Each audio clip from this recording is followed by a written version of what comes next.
जिसे भाग 5 यानी द यूनियन कहा जाता है।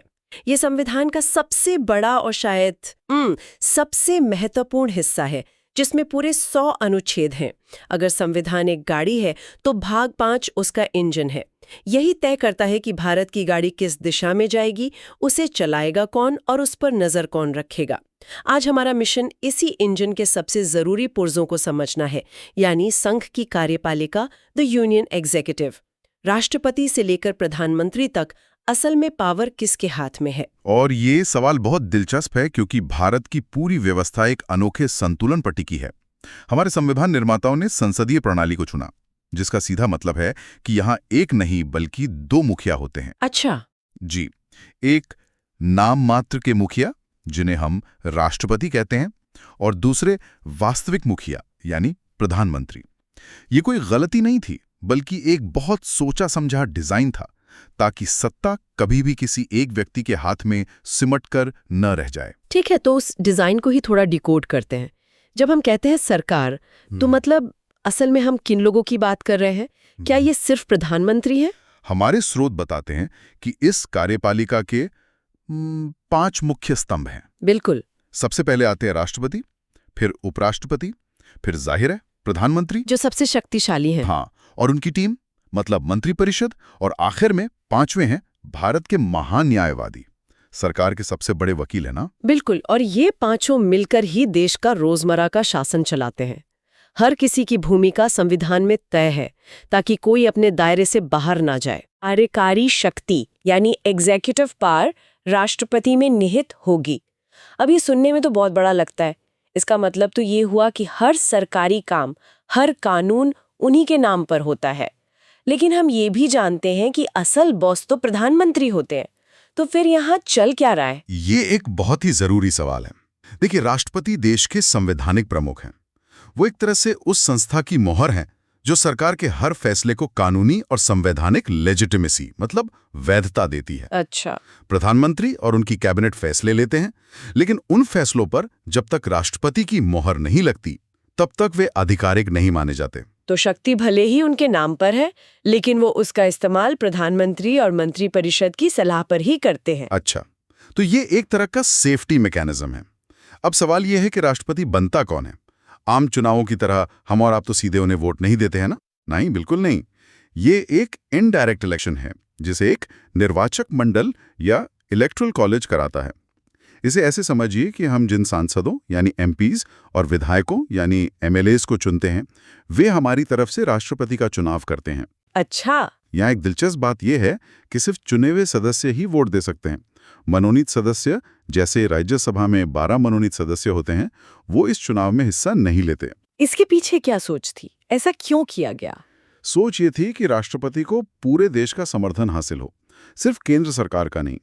जब हर राज्य के चुने हुए विधायक भी वोट करते हैं, तो यह सुनिश्चित होता है कि राष्ट्रपति किसी एक पार्टी या एक पॉपुलिस्ट वेव का प्रतिनिधि ना होकर पूरे भारत का प्रतिनिधि हो। ये तो हुई चुनाव की बात। राष्ट्रपति का कार्यकाल 5 साल का होता है, लेकिन क्या उन्हें इस कार्यकाल से पहले हटाया जा सकता है? हमारे स्रोत एक बहुत भारी भरकम प्रक्रिया का जिक्र करते हैं, महाभियोग या इम्पीचमेंट।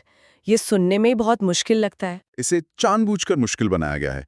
हमारे संविधान निर्माता ये नहीं चाहते थे कि देश का सर्वोच्च पद राजनीति खींचतान का शिकार बने। महाभियोग सिर्फ एक ही आधार पर लाया जा सकता है, संविधान का उल्लंघन। और इसकी प्रक्रिया देखिए, संसद के किसी भी सदन में इसे शुरू करने के लिए पहले तो 1/4 सदस्यों का समर्थन चाहिए, फिर 14 दिन का नोटिस देना होता है। उसके बाद उस सदन के कुल सदस्यों के 2/3 बहुमत से उसे पास करना होता है, जो कि एक बहुत ऊंचा आंकड़ा है। फिर दूसरा सदन उन आरोपों की जांच करता है, और अगर वहां भी 2/3 बहुमत से प्रस्ताव पास हो जाए, तब जाकर राष्ट्रपति को हटाया जा सकता है। 2/3 बहुमत, वो भी कुल सदस्यता का। ये तो लगभग नामुमकिन लगता है। क्या भारत में कभी ऐसा हुआ है? आज तक किसी भी राष्ट्रपति पर महाभियोग की प्रक्रिया पूरी नहीं हुई है, और यही इस डिजाइन की सफलता है। ये एक तरह का संवैधानिक फायरवॉल है। इसका मतलब है कि आप किसी राष्ट्रपति को सिर्फ इसलिए नहीं हटा सकते कि आपको उनकी नीतियां पसंद नहीं। आरोप बहुत ही गंभीर और साबित करने योग्य होना चाहिए। ठीक है, राष्ट्रपति के बाद आते हैं उपराष्ट्रपति। अब ये एक ऐसा पद है जिसके बारे में ज्यादातर लोग कम ही जानते हैं। उनका मुख्य काम क्या होता है? उपराष्ट्रपति की दो मुख्य भूमिकाएं हैं। उनकी पहली और सबसे बड़ी जिम्मेदारी है राज्यसभा के पदेन सभापति यानी एक्स ऑफिशियो चेयरमैन के तौर पर काम करना। एक्स ऑफिशियो, इसका मतलब क्या हुआ? एक्स ऑफिशियो का मतलब है कि आपको एक पद की वजह से दूसरा पद अपने आप मिल जाता है।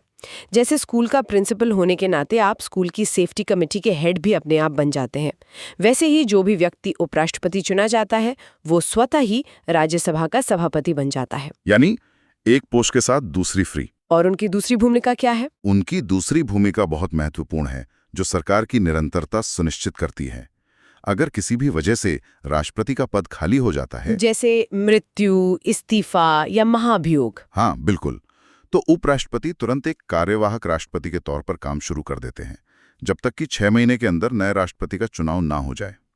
ये सुनिश्चित करता है कि देश का सर्वोच्च पद एक दिन के लिए भी खाली ना रहे। तो हमने संवैधानिक प्रमुख यानी राष्ट्रपति को समझ लिया, लेकिन अब उस पावर सेंटर पर आते हैं जो असल में देश की गाड़ी चला रहा है, प्रधानमंत्री और उनकी मंत्री परिषद। हमारे स्रोत बताते हैं कि संविधान साफ कहता है कि राष्ट्रपति को प्रधानमंत्री और उनकी टीम की सलाह पर ही काम करना होगा। क्या इसमें कोई लेकिन या अगर है? पहले थोड़ा लेकिन था, लेकिन अब नहीं है। 42nd संशोधन ने यह साफ कर दिया था कि राष्ट्रपति के लिए ये सलाह मानना बाध्यकारी है, मैंडेटरी है। हालांकि 44th अमेंडमेंट ने उन्हें एक छोटी सी शक्ति दी। वो सलाह को एक बार पुनर्विचार के लिए वापस भेज सकते हैं। सिर्फ एक बार? जी, सिर्फ एक बार। लेकिन अगर मंत्रिपरिषद वही सलाह दोबारा भेज दे तो राष्ट्रपति उसे मानने के लिए मजबूर है। इस एक नियम ने प्रधानमंत्री को निर्विवाद रूप से सरकार का वास्तविक मुखिया बना दिया। और यहीं पर सामूहिक उत्तरदायित्व यानी कलेक्टिव रिस्पॉन्सिबिलिटी का सिद्धांत आता है। सुनने में तो अच्छा लगता है कि सब एक के लिए और एक सबके लिए, लेकिन क्या असल में ऐसा होता है? मान लीजिए किसी एक मंत्री ने कोई बड़ी गड़बड़ कर दी, तो क्या सच में पूरी सरकार उसके लिए इस्तीफा दे देगी? ये एक बेहतरीन सवाल है। देखिए, संवैधानिक थ्योरी तो यही है, अगर सरकार की किसी भी नीति के खिलाफ लोकसभा में अविश्वास प्रस्ताव पास हो जाता है तो पूरी कैबिनेट को इस्तीफा देना होता है, प्रधानमंत्री समेत। ये एक बहुत बड़ा हथियार है जो सरकार को एकजुट रखता है। लेकिन असलियत में? असल जिंदगी में ज्यादातर मामलों में प्रधानमंत्री उस अकेले मंत्री से इस्तीफा मांगकर सरकार को बचा लेते हैं। लेकिन अविश्वास प्रस्ताव का खतरा हमेशा बना रहता है। इसका मतलब है कि कैबिनेट का हर मंत्री सरकार के हर फैसले का बचाव करने के लिए राजनीतिक रूप से मजबूर है, भले ही वो व्यक्तिगत रूप से उस फैसले से सहमत ना हो। सबकी नाव एक साथ ही चलती है। अब आते हैं कार्यपालिका के 5वें और आखिरी स्तंभ पर, भारत के महान्यायवादी या अटॉर्नी जनरल। सरकार के टॉप वकील, इस पद को इतना खास क्या बनाता है? जो चीज इस पद को अनोखा बनाती है वो ये है कि महान्यायवादी तकनीकी रूप से एक सरकारी कर्मचारी नहीं होते।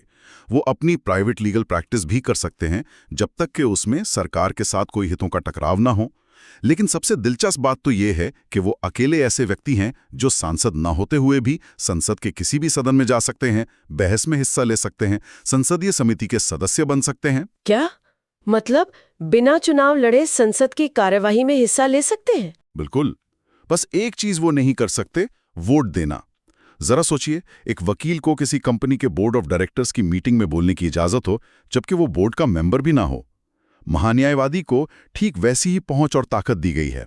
ठीक है, तो अब तक के बातचीत से ऐसा लग रहा है कि राष्ट्रपति का पद ज्यादातर औपचारिक ही है, लेकिन हमारे स्रोतों में उनकी कुछ ऐसी विशेष शक्तियों का जिक्र है, जैसे वीटो पावर, अध्यादेश जारी करना और सजा माफ करना, जो उन्हें सिर्फ एक रबर स्टैम्प से कहीं ज्यादा बनाती हैं। ये शक्तियां कितनी मजबूत हैं? ये शक्तियां राष्ट्रपति को संविधान का संरक्षक बनाती हैं। ये सिर्फ दिखावटी नहीं है। पहली है वीटो पावर। जब संसद कोई बिल पास करती है तो वो कानून तभी बनता है जब राष्ट्रपति उस पर हस्ताक्षर करें। राष्ट्रपति चाहें तो उसे रोक सकते हैं या एक बार पुनर्विचार के लिए संसद को वापस भेज सकते हैं। ये एक तरह का कूलिंग ऑफ मैकेनिज्म है ताकि संसद जल्दबाजी में कोई गलत कानून ना बना दे। और अध्यादेश या ऑर्डिनेंस की शक्ति, ये तो राष्ट्रपति को सीधे कानून बनाने की ताकत देती है। हाँ, लेकिन एक सीमित समय के लिए। यह शक्ति तब इस्तेमाल होती है जब संसद का सत्र ना चल रहा हो, लेकिन देश को किसी कानून की तुरंत जरूरत पड़ जाए।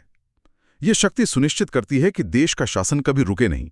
ऐसा नहीं हो सकता कि संसद छुट्टी पर है तो देश चलाना ही बंद कर दिया जाए। लेकिन इस पर कोई रोक तो होगी। बिल्कुल।